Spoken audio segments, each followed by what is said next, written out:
Students to KET, this is Pooja. आज मैं आपको पोएट्री सेक्शन की जो चैप्टर है a dust of snow written by Robert Frost ये समझाऊंगी। तो the poet says the way a crow shook down on me the dust of snow from a hemlock tree. ये पहला स्टैंजा है और इसमें पोएट ये कहना चाहते हैं कि जिस तरीके से एक कौवे के वजह से पेड़ पर जो एक शेकिंग होती है, शूक पास्ट टेंस होता है, आप देख सकते हैं यहाँ पर शूक का मतलब होता है past tense of shake, sorry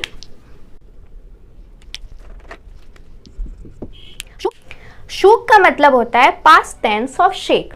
तो यहाँ पर यही कहता है पोएट कि जो कौवा था वो पेड़ पर कुछ बर्फ जमी हुई थी, डस्ट ऑफ स्नो थी जो उसके शेक करने से गिरती है पोएट के ऊपर, और वो पेड़ कौन सा था? हेमलॉक ट्री था। Has given my heart a change of mood and saved some part of a day I had rued। Poet के दिलो दिमाग में एक चीज़ बैठी हुई थी जो कि र्यूड कर रही थी और दिन भर में वो इस चीज़ को लेकर बहुत ज़्यादा डिप्रेस था। र्यूड का मतलब होता है हेल्ड इन रिग्रेट, यानी किसी चीज़ का आपको पछतावा होना, उसे हम कहते हैं रिग्रेट। तो जो पोएट था वो किसी बात को लेकर बहुत डिप्रेस था और वो बहुत ज़्यादा उस चीज़ को लेकर खोया हुआ था।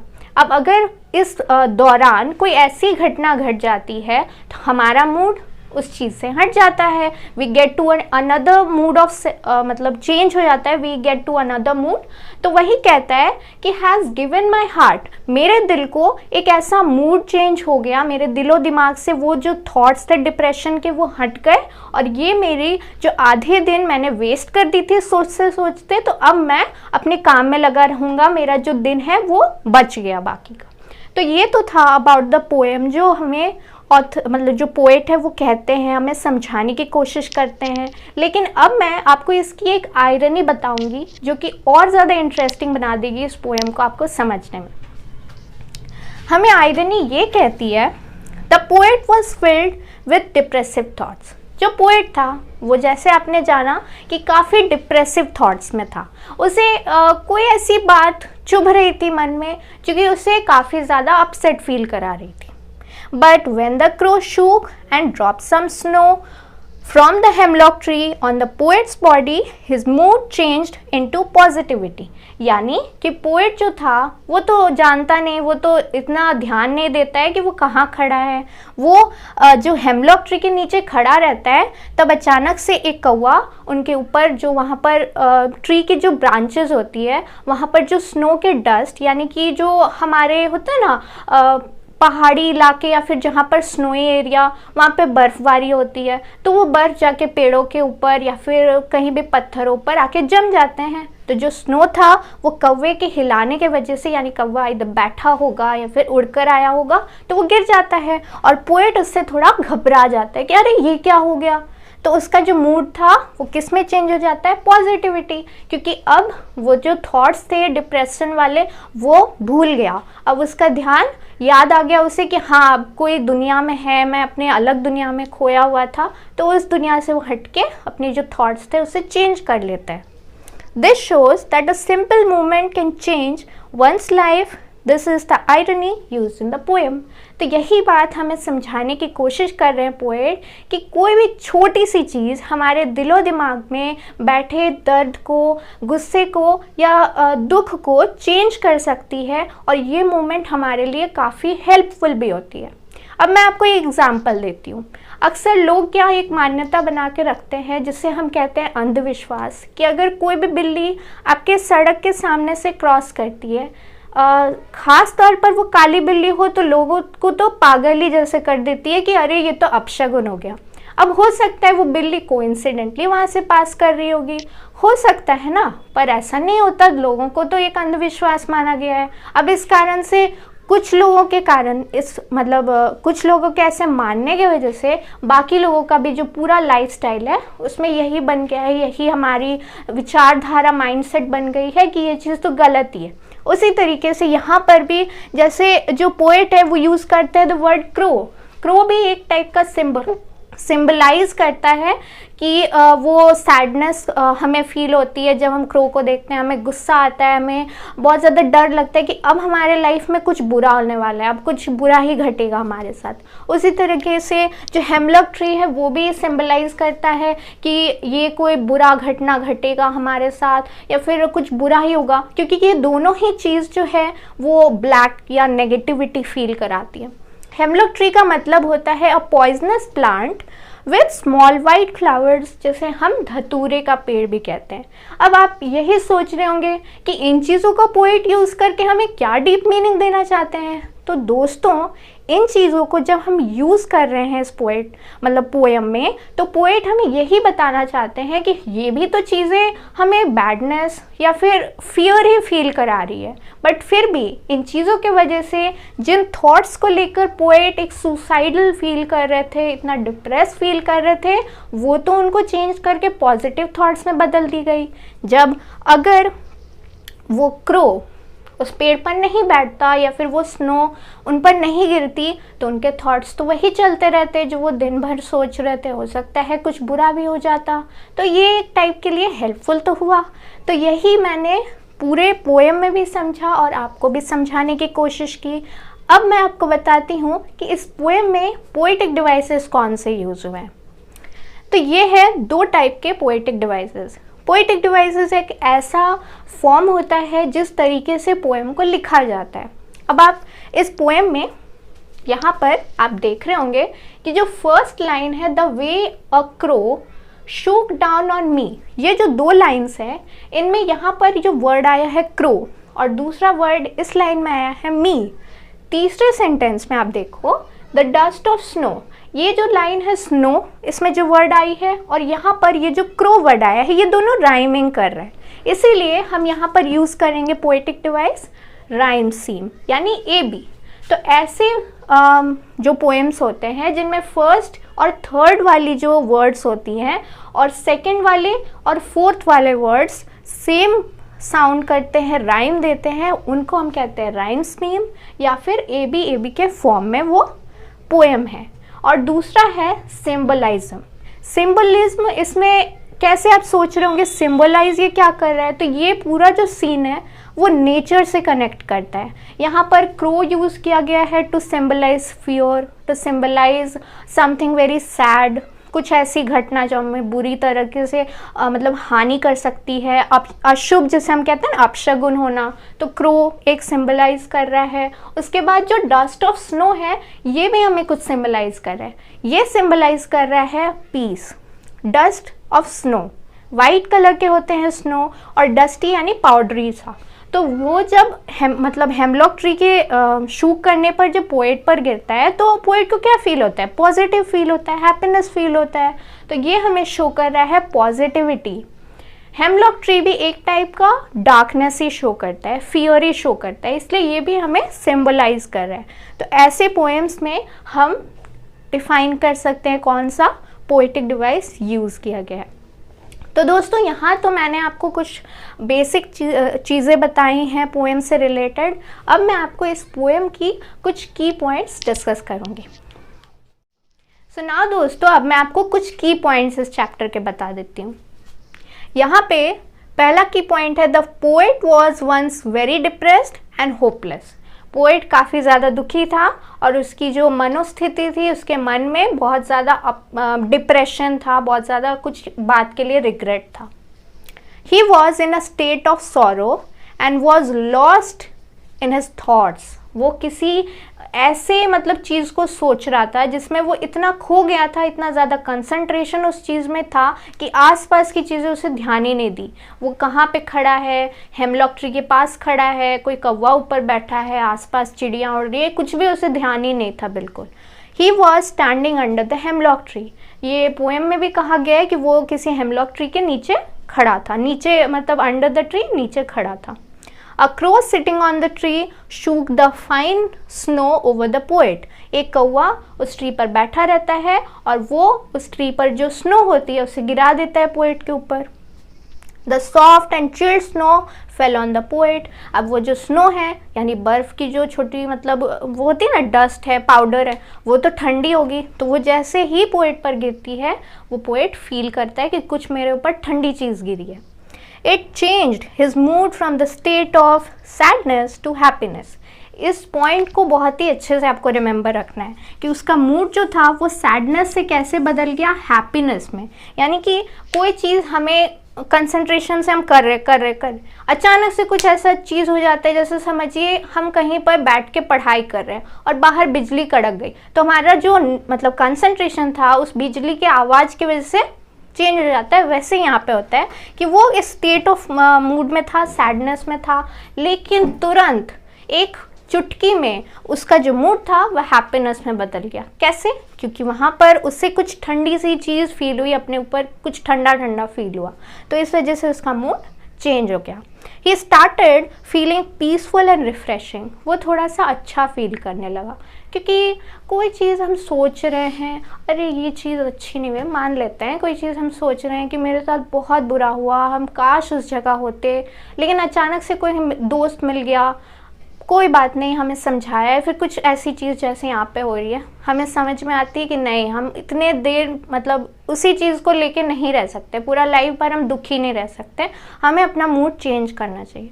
तो वो क्या फील करने लगता है? खुशी फील करने लगता है, रिफ़्रेश फील करने लगता है, और अपना वो जो टाइम वो दे रहा था उस चीज़ को सोचते सोचते, वो आधा दिन बिता दिया था, उस चीज़ को वो और नहीं करता दोबारा रिपीट।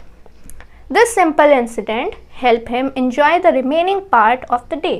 और ये जो कौवे के द्वारा गिराई उस स्नो को मतलब पोएट पर वो जो गिरी थी, तो जो उसका मूड चेंज हुआ था, उसका जो मूड अब हैप्पी हो गया था, वो रिमेन रहता है, मतलब वो खुशी रहना चाहता है, अपना दिन और वेस्ट नहीं करना चाहता।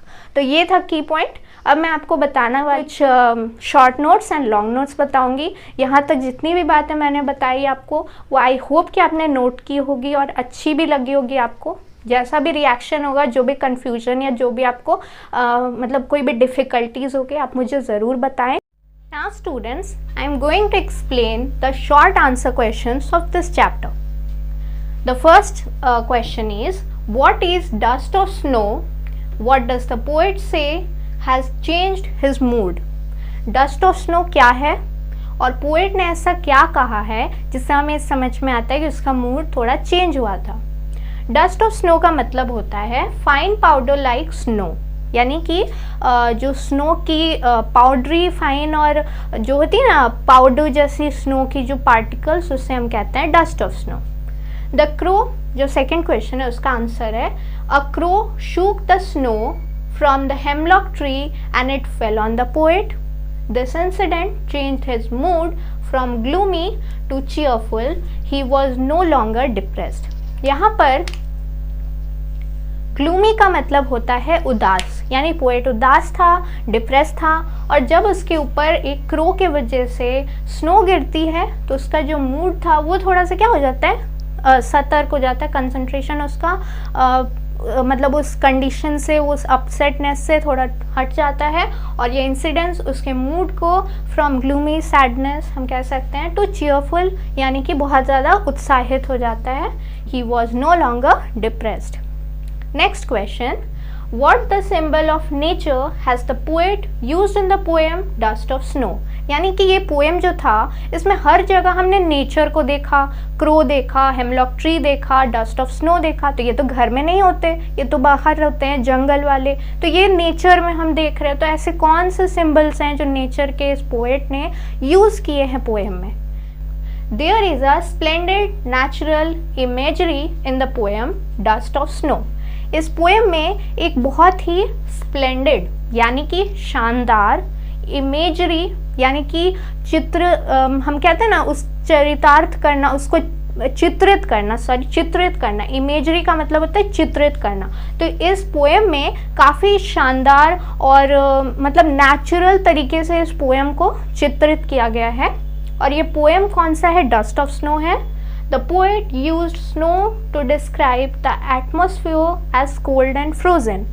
पोएट ने यहाँ पर स्नो का यूज़ किया है to describe the whole surrounding as snowy और फ्रीजी, काफ़ी चिल्ड था, हेमलॉक ट्री को यूज किया गया है is another example of nature and was shooked when a crow, the another one, third is the crow shook down the snow on him.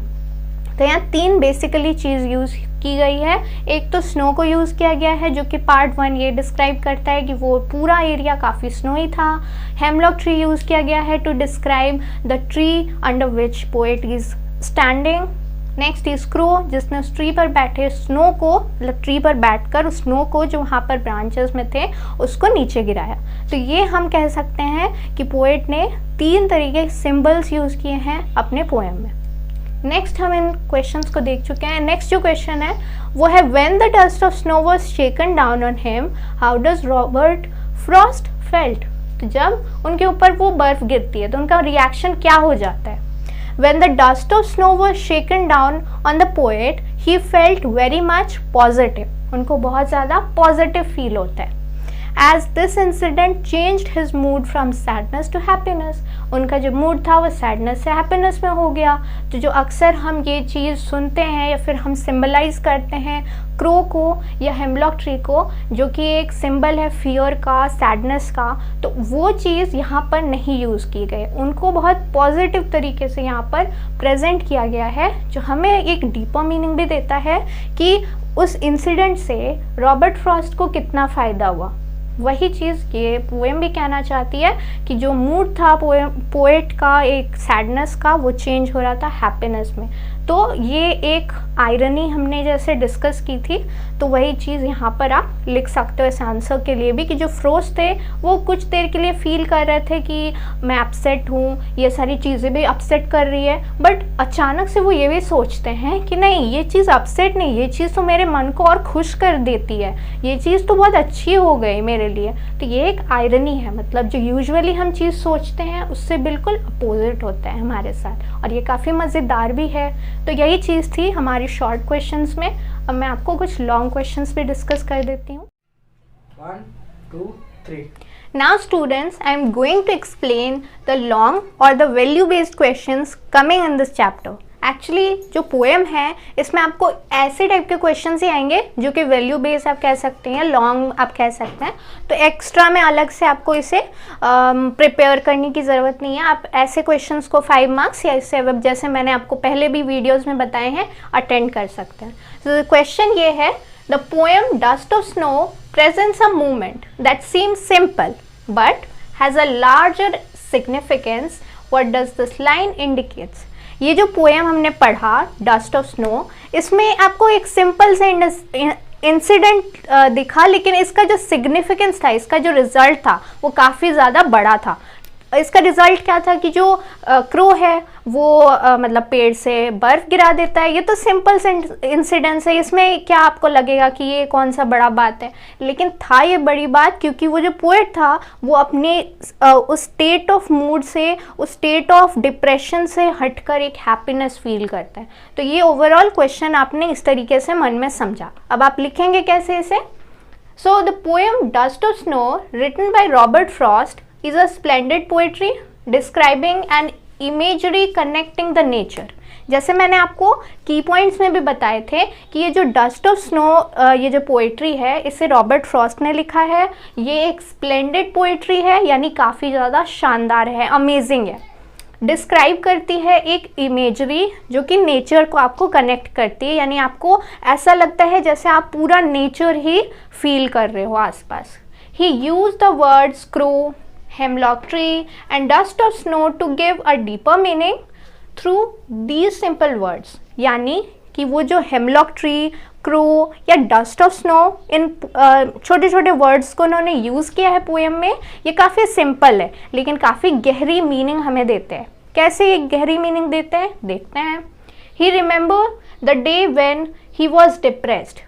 ये बताता है पोएट का, ये जो पोएट्री है उसमें पोएट ये बताते हैं, ये याद करते हुए उन्होंने लिखा होगा, तो उनकी ही ये मतलब डे टू डे लाइफ का ये मतलब इंसिडेंट था जो कि उन्होंने पोएम में लिखा है। तो वो रिमेंबर करते हैं, याद करते हैं कि एक दिन वो काफ़ी ज़्यादा डिप्रेस थे और काफ़ी ज़्यादा होपलेस भी फील कर रहे थे। He was regretting and was in a state of sorrow. वो काफ़ी ज़्यादा रिग्रेट कर रहे थे, कुछ पछतावा था उन्हें, और वो स्टेट ऑफ सॉरो था, यानी कि ऐसा मूड हमारा बन जाता है जब हम काफ़ी दुखी होते हैं। सॉरो का मतलब भी होता है दुखी होना।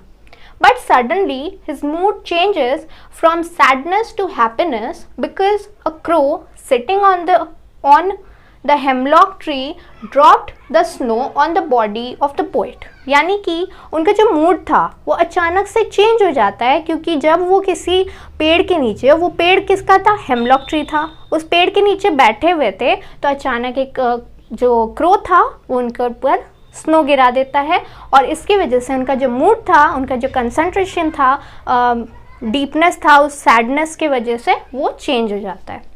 This simple incident help the poet to enjoy his remaining part of the day. और यही इंसिडेंट उनको क्या हेल्प की कि वो अपनी जो मतलब बाद के दिन थे, मतलब उन्होंने जो इतना वेस्ट किया था टाइम सोचने में और उस अपसेट फील कर रहे थे, तो बाद का दिन उनका रिमेनिंग जो डे था वो उनका अच्छे से बीता।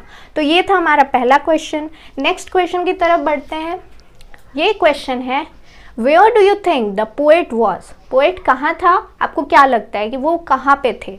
What happened to him and what was his thoughts afterward. वो क्या मतलब उनके साथ हुआ क्या था जो उनको रिग्रेट फील करा रहा था। तो मतलब ये जो इंसिडेंट उनके साथ होता है इसमें वो कुछ हैप्पीनेस फील करते हैं, तो उसके बाद वो थॉट्स ही हमें बतानी है, ये हैप्पीनेस के बारे में आपको डिस्क्राइब करना है। So the poet was once sitting under a hemlock tree. He was completely unaware about the crow and his surrounding. वो क्या होते हैं, काफ़ी मतलब एक हेमलॉक ट्री के, पहले तो ये दिया है कि एक हेमलॉक ट्री के नीचे बैठे रहते हैं, और वो काफ़ी ज़्यादा अनअवेयर थे कम्प्लीटली, यानी वो टोटली एक ऐसे कंसंट्रेशन में, एक ऐसे गहरी बात में डूबे हुए थे कि उनको होश ही नहीं था कि आसपास क्या है, वो कहाँ पे बैठे हैं, और उस ट्री में क्रो भी है, कुछ नहीं था idea. Because he was thinking deep about an incident. वो एक इंसिडेंट के बारे में बहुत ज़्यादा गहराई से सोच रहे थे। happened in the past which held him to be in a state of depression, जो कि पास्ट में कभी उनके साथ घटा होगा, या उससे पहले जब वहाँ पर आए थे उससे पहले हो चुका होगा कुछ ऐसा इंसिडेंट इन द पास्ट जो कि उनको ऐसा डिप्रेशन स्टेट में ले गया। Suddenly, when the crow sitting on the tree shook the snow on him, his mood changed from that incident. His view from the hemlock tree, crow and the snow into something cheerful. तो क्या होता है, वो ये बताते हैं कि जब सडनली वो क्रो जो उस ट्री पर बैठा था वो उन पर स्नो गिराता है, तो उनका जो मूड था वो चेंज हो जाता है, और साथ में उस इंसिडेंट से, फ्रॉम दैट इंसिडेंट से उनका जो व्यू रहता है हेमलॉक ट्री पर, क्रो पर और स्नो के ऊपर, वो चीयरफुल हो जाता है। क्यों इस लाइन को मैंने लिखा है, इसलिए क्योंकि क्रो या हेमलॉक ट्री जैसे हम जानते हैं किस चीज़ का सिंबल है, वो है फियर का, सॉरोनेस का, ठीक है। तो ये जो चीज़ें हैं, सॉरोनेस या फिर जो फियर है, उस वक्त ये सब चीज़ें उनके साथ नहीं घटी। हम कहते हैं ना कि कुछ चीज़ें हमें देख ली तो अशुभ हो गया, वो अपशगुन हो गया, हमें नहीं देखना चाहिए था, आज तो पूरा दिन बेकार जाएगा। वो चीज़ यहाँ पर नहीं होता, इसका बिल्कुल अपोजिट होता है। क्या होता है, पोएट का जिंदगी का जो वो पल था वो बच जाता है, उनको हैप्पीनेस फील होने लगता है, वो मोमेंट ही अलग बन जाता है, जो हमने सोचा है वो नहीं होता। This help him to remain peaceful and also happy. इससे क्या होता है कि वो काफ़ी ज़्यादा खुश हो जाते हैं, पीसफुल, शांति उनको मिलती है। वो जो इतनी गहराई से काफ़ी स्ट्रेस्ड थे, वो स्ट्रेस उनका ख़त्म हो जाता है। He felt that he should never judge anything randomly। और वो ये भी सोचते हैं कि हमें कोई भी चीज़ एकदम रैंडमली, मतलब कुछ भी ऐसे अपने मन से अचानक से नहीं सोच लेना चाहिए कि हाँ ये चीज़ हमें बुरी कही जाती है तो ये बुरी ही होगी, ऐसा नहीं होता। And anything small can create a longer impact. मतलब कुछ भी छोटी भी घटना होती है तो वो हमें बहुत दिनों तक याद रहती है, हो सकता है वो लाइफ टाइम याद रहे। तो इस तरीके से आप अपनी क्वेश्चंस को बनाओ, अपनी नोट्स को बनाओ, और मुझे कमेंट सेक्शन में बहुत ही ज़रूरी है ये बताना कि आपको कैसी लगती है मेरी वीडियो, ठीक है। तो इसी के साथ मैं आपको नेक्स्ट वीडियो में मिलती हूँ। आज के लिए मुझे दीजिए इजाज़त, और अगली वीडियो में मैं अगली चैप्टर आपको एक्सप्लेन करूँगी और भी अच्छी तरीके से। तो मिलते हैं, stay tuned with KET and thank you for watching, bye bye.